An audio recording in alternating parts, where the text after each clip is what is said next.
कृष्ण शर्मा कृष्ण शर्मा ಕಿವಿ ಕೇಳಿಸಲ್ಲ ಗೊತ್ತಾ ಮನೆ ತೋರಿಸಿ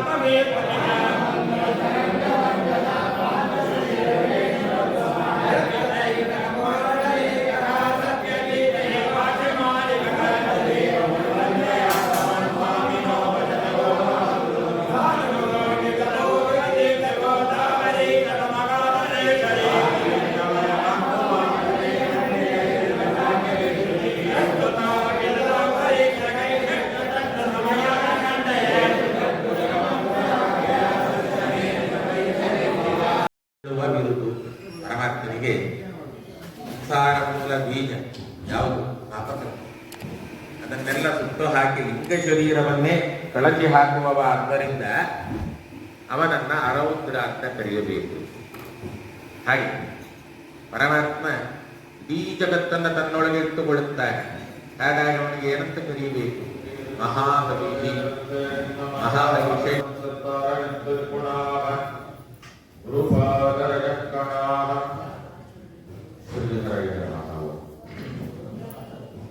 ಇವತ್ತಿನ ದಿವಸ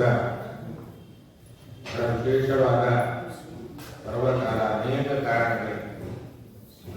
ಒಂದು ಚಾತುರ್ಮಾಸ್ಯದ ಪರಿಸಮಾಪ್ತಿಯ ದಿನ, ಎರಡನೆಯದಾಗಿ ಪರಮಾತ್ಮನ ಸ್ವಯಂವೃತ್ತ ಕ್ಷೇತ್ರಗಳು ಅಂತ ಕರೆಸಿಕೊಳ್ಳತಕ್ಕಂತಹ ಅನೇಕ ಕ್ಷೇತ್ರಗಳಲ್ಲಿ ಒಂದು ಪಂಢರಪುರ ಕ್ಷೇತ್ರ, ವಿಠ್ಠಲನ ಸನ್ನಿಧಾನ. ಅಲ್ಲಿ ಎರಡನೆಯ ಬ್ರಹ್ಮೋತ್ಸವ ನಡೆಯತಕ್ಕಂತಹ ದಿವಸ.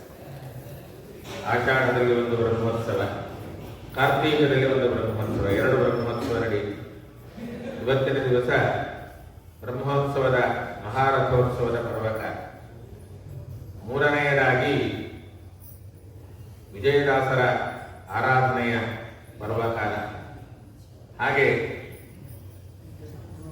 ಇತ್ತೀಚಿನವರೆಗೆ ನಮಗೆಲ್ಲ ಪರಿಚಿತರಾಗಿದ್ದಂತಹ ವ್ಯಾಸರಾಜ ಮಠಾಧೀಶರಾಗಿದ್ದ ವಿದ್ಯಾ ವಾಚಸ್ಪತಿ ತೀರ್ಥರ ಆರಾಧನೆಯ ಪರ್ವಕಾಲ.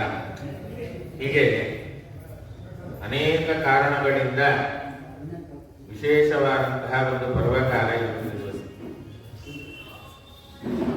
ಅಂತಹ ಒಂದು ಪರ್ವಕಾಲದಲ್ಲಿ ಗುರುಗಳಿಗೆ ಅತ್ಯಂತ ಪ್ರಿಯವಾದ ಕಾರ್ಯವನ್ನು ಮಾಡಿದಾಗ ಅವರಿಗೆ ನಮ್ಮ ಮೇಲೆ ವಿಶೇಷವಾದ ಕರುಣೆ ಬರುತ್ತದೆ. ಸಾಮಾನ್ಯ ನಾವೆಲ್ಲ ಒಂದು ಕೆಲಸ ಮಾಡಿದ್ದೇವೆ. ರಾಘವೇಂದ್ರ ಸ್ವಾಮಿಗಳ ಆರಾಧನೆ ಅಂದುಕೊಳ್ಳೆ ರಾಘವೇಂದ್ರ ಸ್ತೋತ್ರದ ಅಷ್ಟೋತ್ತರ ಪಾರಾಯಣ ಮಾಡಿ, ಮಧ್ವನವಮಿ ಸುಮಧ್ವಿಜಯ ಪಾರಾಯಣ ಮಾಡಿ. ಯಾರ ಆರಾಧನೆಯ ಪರ್ವಕಾಲವೋ ಅವರ ವಿಶೇಷ ಸ್ತೋತ್ರವನ್ನು ಮಾಡತಕ್ಕಂಥದ್ದು ಸಾಮಾನ್ಯವಾದ ಒಂದು ಸಂಪ್ರದಾಯ ಪದ್ಧತಿ. ಅದಕ್ಕಿಂತ ಮುಖ್ಯವಾದದ್ದು ಅವರಿಗೆ ಅತ್ಯಂತ ಪ್ರಿಯನಾದ ಭಗವಂತನ ಮುಖ್ಯ ಪ್ರಾಣದೇವರ ಸ್ತೋತ್ರ ಮಾಡಿದರೆ ಅವರಿಗೆ ಇನ್ನೂ ವಿಶೇಷ ಪ್ರೀತಿ ಆಗ್ತದೆ. ಯಾಕೆಂತಂದರೆ ಭೀಮಸೇನ ದೇವರು ಹೇಳಿದ್ದಾರೆ, ವನವಾಸದ ಸಂದರ್ಭದಲ್ಲಿ ಬರತಕ್ಕಂಥ ಒಂದು ಶ್ಲೋಕ ಮಹಾಭಾರತದಲ್ಲಿ. ಮಳೆಗಾಲದ ಸಮಯ, ತುಂಬಾ ಆಕಾಶವೆಲ್ಲ ಮೋಡ ಮುಚ್ಚಿ ಹೋಗಿತ್ತಂತೆ. ಆ ಮೋಡದ ಕತ್ತಲೆಯಲ್ಲಿ ಬೇಗ ಹೋಗಿ ಆ ಸುತ್ತಮುತ್ತ ಇದ್ದ ಋಷಿಮುನಿಗಳಿಗೆ ನಿತ್ಯದ ಕಾರ್ಯಕ್ಕೆ ಬೇಕಾಗುವ ಸಮಿತ್ತು ಇತ್ಯಾದಿಗಳನ್ನು ತರೋದು ಕಷ್ಟ ಆಗಿದೆ. ಅದನ್ನು ನೋಡುವಾಗ ಧರ್ಮರಾಜ ಹೇಳಿದಂತೆ ಏತದ್ದು ದುರ್ದಿನಂ, ಇದು ದುರ್ದಿನ. ಯಾಕೆಂದ್ರೆ ಕೋಶ ಹೇಳುವ ರೀತಿಯಲ್ಲಿ ಯಾವ ದಿವಸ ಮೋಡ ಮುಚ್ಚಿರತ್ತೋ ಅದನ್ನ ದುರ್ದಿನ, ಮೇಘಚ್ಛನ್ನೆ ಅನ್ಹಿ ದುರ್ದಿನಂ ಅಂತ ಕೋಶ ಹೇಳುತ್ತೆ. ಆರು ಭೀಮಸೇನ ದೇವರು ಹೇಳಿದ್ದಾರೆ, ಮೋಡ ಮುಚ್ಚಿದ್ದಕ್ಕೆ ದುರ್ದಿನ ಅಂತ ಹೇಳೋದಲ್ಲ, ಯಾವುದನ್ನ ದುರ್ದಿನ ಅಂತ ಕರೀಬೇಕು ಅಂದರೆ ಯಾವತ್ತು ವಾಯುದೇವರಿಗೆ ಅತ್ಯಂತ ಪ್ರಿಯನಾದ ಪರಮಾತ್ಮನ ಮಹಿಮೆಯನ್ನು ಹೇಳೋಲ್ಲ, ಯಾವತ್ತು ಭಗವಂತನ ದ್ವೇಷಿಗಳನ್ನ ನಿರಾಕರಣೆ ಮಾಡೋಲ್ಲ, ಅದು ನಿಜವಾದ ದುರ್ದಿನ. ಯದ್ದಿನಂ ಮಧ್ವನಾಥಸ್ಯ ದ್ವೇಷಿ ದೂಷಣ ವರ್ಜಿತಂ ತದ್ದಿನಂ ದುರ್ದಿನಂ ಮನ್ಯೆ ಮೇಘಚ್ಛನ್ನಂ ನ ದುರ್ದಿನಂ. ಹಾಗಾಗಿ ಭೀಮಸೇನ ದೇವರು ಸ್ಪಷ್ಟವಾಗಿರ್ತಾರೆ, ಪರಮಾತ್ಮನ ಮಹಿಮೆಯನ್ನ ಯಾವತ್ತು ಹೇಳೋದಿಲ್ಲ ಅದು ದುರ್ದಿನ, ಯಾವತ್ತು ಅದನ್ನು ಹೇಳ್ತೇವೆ ಅದು ಸುದಿನ. ಜ್ಞಾನಿಗಳ ಸ್ಮರಣೆ ಮಾಡೋದು ಸುದಿನ, ಜ್ಞಾನಿಗಳಿಗೆ ಪ್ರಿಯನಾದ ಭಗವಂತನ ಸ್ಮರಣೆ ಮಾಡೋದು ಅದು ವಿಶೇಷವಾದ. ವಿಜಯದಾಸರ ಅವತಾರದ ಮುಖ್ಯೋದ್ದೇಶವೇ ನಮಗೆಲ್ಲ ಶಾಸ್ತ್ರದ ಸಾರವನ್ನ ನಮಗೆ ಗೊತ್ತಿರುವ ಭಾಷೆಯಲ್ಲಿ ತಿಳಿಸಿಕೊಡುವ ಉದ್ದೇಶ. ಹಾಗಾಗಿ ಅವರು ಮಾಡಿದ ಮುಖ್ಯವಾದ ಕಾರ್ಯ ಅನೇಕ ಸುಳಾದಿಗಳಲ್ಲಿ ಶಾಸ್ತ್ರದ ಪ್ರಮೇಯಗಳನ್ನು ತಿಳಿಸಿಕೊಡು. ಪ್ರಮೇಯ ಭಾಗದ ಸುಳಾದಿಗಳಿದೆ, ಸಾಧನ ಭಾಗದ ಸುಳಾದಿಗಳಿದೆ, ಪ್ರಾರ್ಥನಾ ರೂಪದ ಸುಳಾದಿಗಳಿದೆ. ಈಗ ದೊರಕಿರೋದೇ ಸುಮಾರು 500ಕ್ಕೂ ಹೆಚ್ಚು ಸುಳಾದಿಗಳಿದೆ. ಬಹಳ ವಿಶೇಷವಾಗಿರತಕ್ಕಂತಹ ಪರಮಾತ್ಮನ ಉಪಾಸನಾ ಕ್ರಮವನ್ನು ತಿಳಿಸಿಕೊಟ್ಟವರು ವಿಜಯದಾಸರೇ. ಅದರಲ್ಲೂ ಮುಖ್ಯವಾಗಿ ವಿರಾಟ್ ರೂಪ ಚಿಂತನ ಸುಳಾದಿಯಿಂದ ಒಂದು ಬಹಳ ವಿಶಿಷ್ಟವಾದ ಭಾಗವತದ ದ್ವಿತೀಯ ಸ್ಕಂದದ ಆರಂಭದಲ್ಲಿ ಶುಕಾಚಾರ್ಯರು ಪರಮಾತ್ಮನ ಉಪಾಸನೆಯನ್ನು ಹೇಗೆ ಮಾಡಬೇಕು ಅಂತ ಅಪಾರ ನೋಡಿ ಪರ್ಯಂತ 14 ಲೋಕಗಳು ಪರಮಾತ್ಮನ ರೂಪದಲ್ಲೇ ಇದ್ದಾರೆ. ಪಾತಾಳ ಮೇಧಸ್ಸಿಗೆ ಪಾದ ಮೂಲಂ ವದಂತಿ ಪಾಸ್ತಿ ಪ್ರಪದೇ ರಸಾತಲಂ ಅಂತ ಆರಂಭ ಆಗತಕ್ಕಂತಹ ಅಧ್ಯಾಯ. ಆ ಇಡೀ ಅಧ್ಯಾಯದ ಒಟ್ಟು ಸಾರವನ್ನ ದೀರ್ಘವಾಗಿರತಕ್ಕಂತಹ 18 ನುಡಿಗಳಿರುವ ಸುಳಾದಿಯಲ್ಲಿ ರಚನೆ ಮಾಡಿದ್ದಾರೆ. ವಿಶಿಷ್ಟವಾಗಿರುತ್ತೆ. ಪ್ರತಿಯೊಂದು ಅವಯವದಲ್ಲಿ ಯಾವ ಯಾವ ಲೋಕದ ಚಿಂತನೆ ಮಾಡಬೇಕು, ಲೋಕಾಭಿಮಾನಿಗಳು ಯಾರು, ದೇವತೆಗಳು ಯಾರು, ಯಕ್ಷರು ಯಾರು, ಗಂಧರ್ವರು ಯಾರು, ದೈತ್ಯರು ಯಾರಿದ್ದಾರೆ, ಯಾವ ಭಗವದ್ ರೂಪದ ಚಿಂತನೆ ಆ ಲೋಕದಲ್ಲಿ ಮಾಡಬೇಕು, ಜೊತೆಗೆ ಮಾತೃಕಾ ಮಂತ್ರದ ಹಿನ್ನೆಲೆಯಲ್ಲಿ ಯಾವ ಯಾವ ಅಕ್ಷರದ ವಾಚ್ಯ ಭಗವದ್ ರೂಪಗಳ ಚಿಂತನೆಯಲ್ಲಿ ಮಾಡಬೇಕು, ಈ ಎಲ್ಲವನ್ನ ವಿಸ್ತಾರವಾಗಿ ತಿಳಿಸಿಕೊಡ್ತಾರೆ. ವಿಜಯದಾಸರ ವೈಶಿಷ್ಟ್ಯ ಬರೀ ಕೀರ್ತನೆಗಳನ್ನ ಹಾಡಿದಂತೆ ಅಲ್ಲ, ಪುಟ್ಟ ವಾಕ್ಯಗಳಲ್ಲಿ ನಮಗೆಲ್ಲ ಒಳ್ಳೆ ಮಾರ್ಗದರ್ಶನ ಮಾಡಿ, ಒಳ್ಳೆ ಮಾರ್ಗದರ್ಶನ. ಅನೇಕ ಅಪರೂಪದ ಮಂತ್ರ ಸುಳಾದಿಗಳ ರಚನೆ ಕೂಡ ಇದೆ. ಮಂತ್ರ ಸುಳಾದಿ ಅಂತಂದ್ರೆ ಏನು? ಸುಳಾದಿಗಳು ನಮಗೆಲ್ಲ ಪ್ರಸಿದ್ಧ ಪರಿಚಯ ಇದೆ. ಮಂತ್ರ ಸುಳಾದಿ ಅಂದರೆ ಮಂತ್ರ ಸುಳಾದಿ ಅಂತ ಕರೀಬೇಕಾದ್ರೆ ಅದಕ್ಕೊಂದು ಲಕ್ಷಣ ಹೇಳಿದ್ದಾರೆ. ದಾಸರಾಜ್ಯದ ನಿಯಮದಲ್ಲಿ ಹೇಳುವಾಗ ಸುಳಾದಿಯ ಪ್ರತಿಯೊಂದು ನುಡಿಯ ಕೊನೆಯಲ್ಲಿ ಅಂಕಿತಕ್ಕಿಂತ ಮೊದಲು ಅಥವಾ ಅಂಕಿತ ಆದ ಕೂಡಲೇ ವಿಷ್ಣು ಸಹಸ್ರನಾಮದ ಒಂದು ಪದವನ್ನು ಬಳಸಿ. ವಿಷ್ಣು ಸಹಸ್ರನಾಮದ ಒಂದು ಪದ, ಆ ಒಂದು ಪದ ಇಡೀ ನುಡಿಯ ಅರ್ಥವನ್ನು ಹೇಳುವಂಥದ್ದಾಗಿದೆ. ಅಂತಹ ಪದಗಳನ್ನು ಬಳಸೋ. ಹೀಗೆ ಮಂತ್ರ ಸುಳಾದಿಗಳು ಅನೇಕ ರಚನೆ ಮಾಡಿದ್ದಾರೆ. ಪ್ರಸಿದ್ಧವಾದ ಎಲ್ಲರೂ ಹೇಳುವಂತಹ ನರಸಿಂಹ ಸುಳಾದಿ, ವೀರಸಿಂಹನೇ ನಾರಸಿಂಹನೇ ಅಂತ ಆರಂಭ ಆಗತಕ್ಕಂತಹ ವಿಶಿಷ್ಟವಾದ ಸುಳಾದಿ ಏನಿದೆ ಅದು ಮಂತ್ರ ಸುಳಾದಿ. ಅದರ ಪ್ರತಿನುಡಿಯಲ್ಲೂ ಕೂಡ ಅರೌದ್ರ ನಾಮ ವಿಜಯ ವಿಠಲ, ಅರೌದ್ರ ಕುಂಡಲಿ ಈಜತ್ರಿ. ನರಸಿಂಹ ನಾವೆಲ್ಲ ಭಯಪಡ್ತೇವೆ. ನರಸಿಂಹ ಬಹಳ ಉಗ್ರವಾದ ಉಪಾಸನೆ ಮಾಡೋದು ಗಂಟ, ಉಗ್ರ ಅಲ್ಲ. ರುದ್ರೋ ಭೂಷಿರ ರುದ್ರ ಅಂತ ಹೇಳಿದ್ದು ಜೊತೆಗೆ ಅರೌದ್ರ ಭಯಂಕರ ಅಲ್ಲ. ಯಾಕೆ ಅಂತಂದ್ರೆ ಭಗವತೆ ಹೇಳ್ತಾರೆ, ತಿಳಿಸಿಕೊಡುತ್ತೆ. ಭಗವತೆ ಏನು ಹೇಳುತ್ತೆ? ಪರಮಾತ್ಮ ತನ್ನ ಮಕ್ಕಳಿಗಾಗುವಾಗ ತಾಯಿ ಹೇಗೆ ಆನಂದ ಪಡಿಸ್ತಾರೋ, ಭಯ ಪಡಿಸೋದಿಲ್ಲ, ಹಾಗೆ ಭಯವನ್ನು ದೂರ ಮಾಡಿ ಆನಂದಪಡಿಸುವವ. ಯಾವ ಭಯ? ನಮಗೆಲ್ಲ ಭಯ ಇರೋದು ಒಂದದ್ದು, ಸಂಸಾರದ ಆ ಸಂಸಾರಕ್ಕೆ ಮೂಲಭೂತವಾದ ಪಾಪಕರ್ಮಗಳನ್ನ ಪರಿಹಾರ, ಎಂತಹ ರೋಗ ಇದ್ರೂ ಪರಿಹಾರ ಆಗ್ತದೆ. ಅದಕ್ಕೆ ನಿರಂತರ ರೋಗ ನಿವಾರಣೆ ತುಳಾಗಿ ಅವ್ರಿಗೆ ಬೇರೆ ಎಲ್ಲ ಬೇರೆ ಬೇರೆ ಆಟೋ ಮಾಡಬೇಕಾಗುತ್ತೆ. ಈಗಿನ ಕಾಲದ ಲೆಕ್ಕದಲ್ಲಿ ಹೇಳೋದಾದ್ರೂ ಕೂಡ ಕಾಂಪೌಂಡ್ ಬೇರೆ ಬೇರೆ ಇರುತ್ತೆ. ಪ್ರಾಚೀನ ಕಾಲದ ಲೆಕ್ಕದಲ್ಲಿ ಹೇಳುವುದಾದ್ರೆ ಕೆಲವು ರೋಗಗಳಿಗೆ ಅನೇಕ ಔಷಧಿಯ ಬೇರುಗಳನ್ನು ಸೇರಿಸಿ ಕಷಾಯ ಮಾಡಿ ಅದನ್ನು ಪುಟಪಾಕ ಮಾಡುವುದು ಅಂತ. ಪುಟಪಾಕ ಅಂತಂದ್ರೆ ಆ ಔಷಧಿಯನ್ನು ಕುಟ್ಟಿ ಪುಡಿ ಮಾಡಿ ಒಂದು ಮಡಕೆ ಒಳಗೆ ಹಾಕಿ ಅದರ ಬಾಯಿ ಕಟ್ಟಿ ಬೆಂಕಿಯಲ್ಲಿ ಹಾಕಿ ಅದು ಒಳಗೆ ಬೇಯಬೇಕು. ಪುಟಪಾಕ.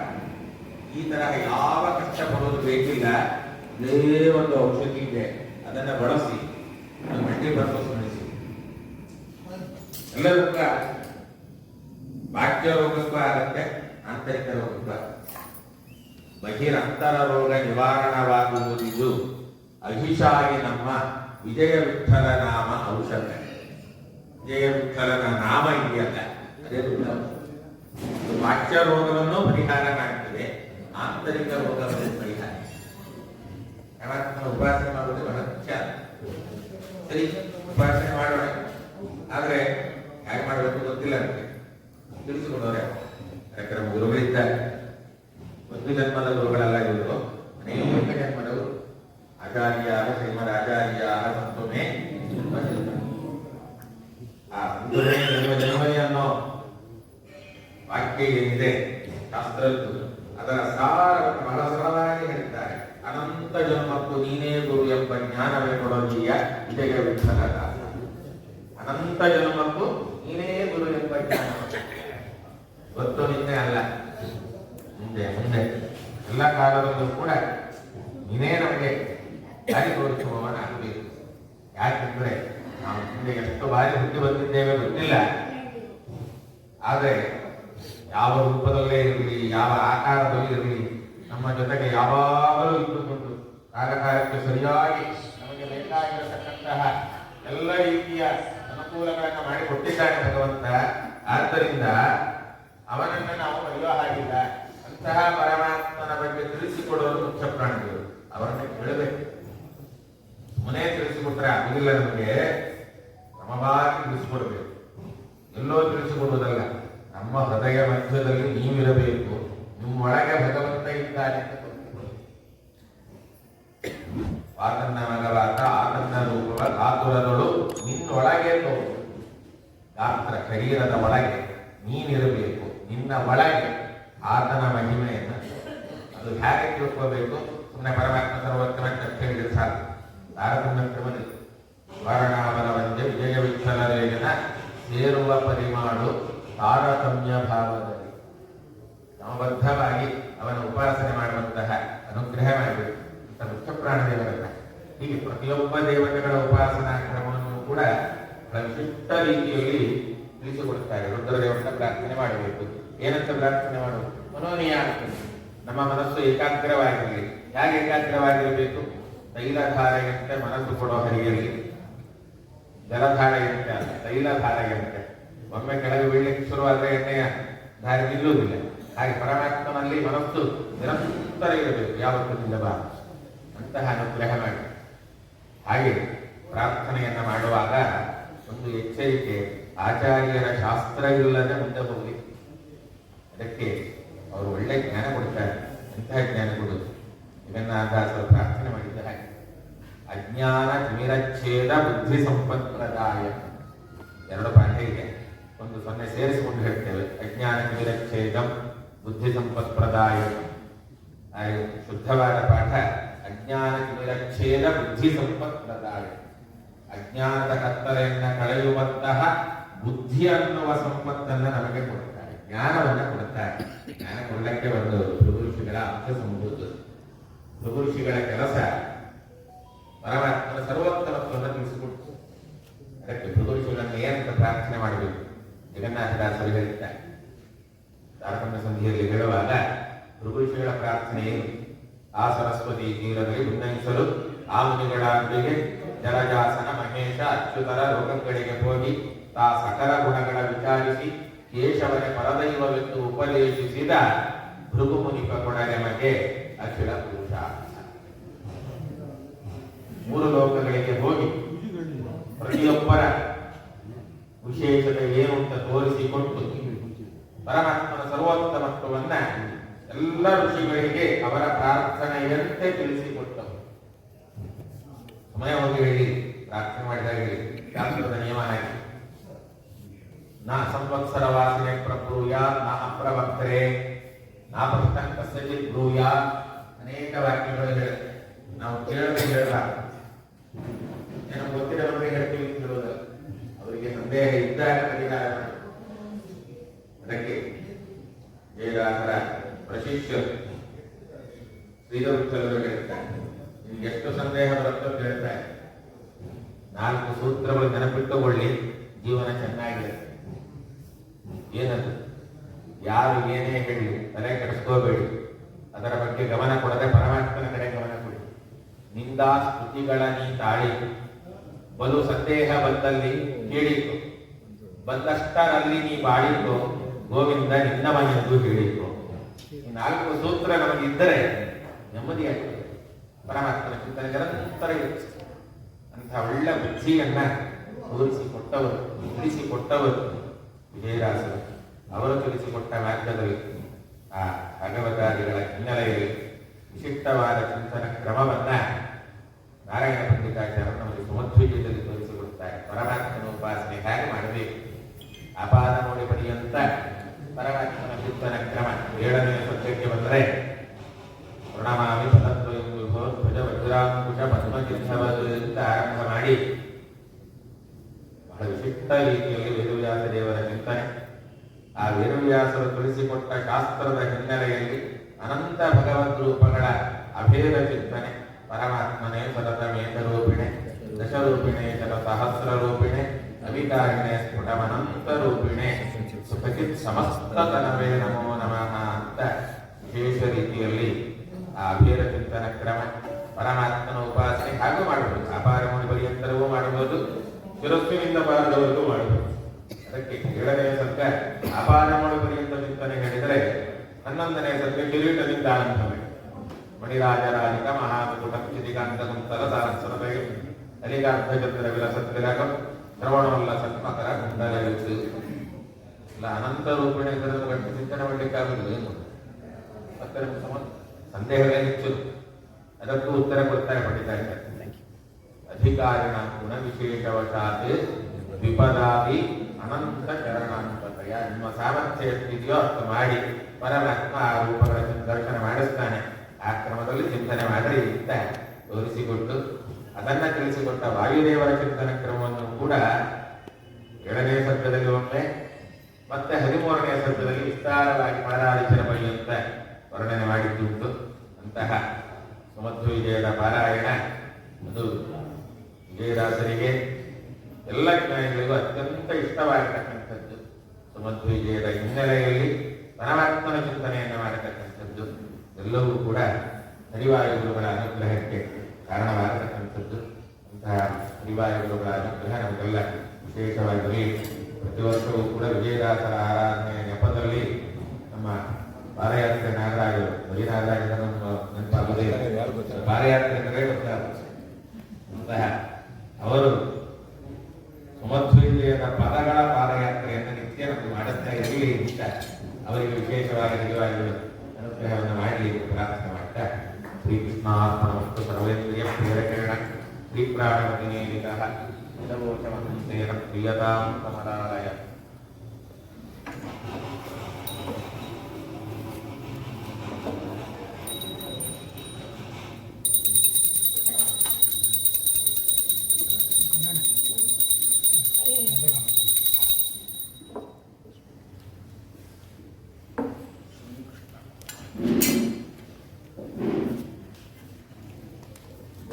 ಗೋವಿಂದ ಗೋವಿಂದ.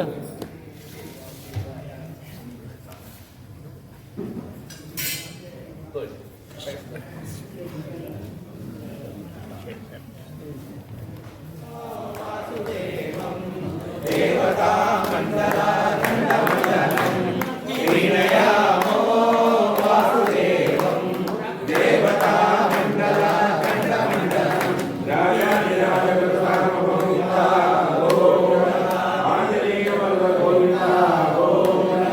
ಇಂದಿರಾರಮಣ ಗೋವಿಂದ ಗೋವಿಂದ ಹರಿ ಸರ್ವೋತ್ತಮ ಹರಿ ಸರ್ವೋತ್ತಮ ಹರಿ ಸರ್ವೋತ್ತಮ ವಾಯುದೇವೋತ್ತಮ ಹರಿ ಸರ್ವೋತ್ತಮ ವಾಯುದೇವೋತ್ತಮ ಹರಿ ಸರ್ವೋತ್ತಮ ವಾಯುದೇವೋತ್ತಮ ಹರಿ ಸರ್ವೋತ್ತಮ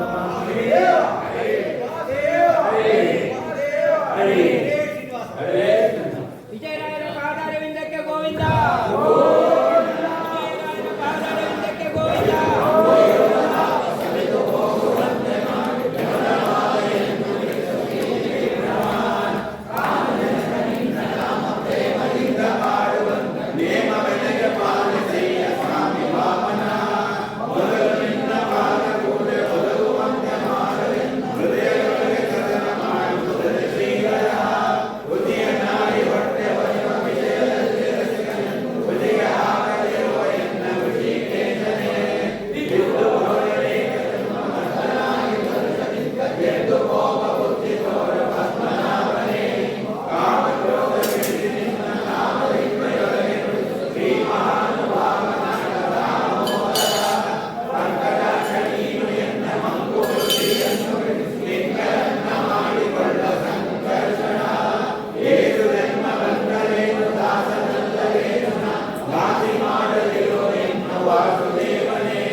ಈತನಿನ್ನ ಚರಣ ಭಜನೆ ಆಸೆಯಿಂದ ಮಾಡುವೆ ದೋಷ ರಾಶಿ ನಾಶ ಮಾಡು ಶ್ರೀಶ ಕೇಶವ ಶ್ರೀಶ ಕೇಶವ ಶ್ರೀಶ ಕೇಶವ